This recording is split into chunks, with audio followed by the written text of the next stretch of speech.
এই আপনি আমার কথা বোঝেননি না? আপনি আমার কথা শোনেননি কিছু, নাকি আপনি আমার কথা বিরাজি করছেন না? এই ময়লা জামা কাপড় পরে আমার মধ্যে থেকে আপনাকে নামাজ পড়তে দেবো না।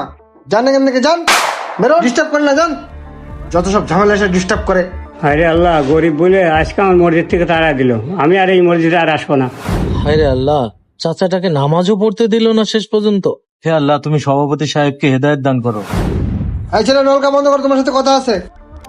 জি সভাপতি সাহেব বলেন। এই ছেলে, তুমি কি করতেছো এখানে? পানি নষ্ট করতেছো কি জন্য? আমি তো উজু করতেছিলাম সভাপতি সাহেব। না না, উজু করা যাবে না, নলকা বন্ধ করো তুমি। বাসার থেকে উজু করে মসজিদে আসবা, মসজিদের পানি নষ্ট করবে না কখনো।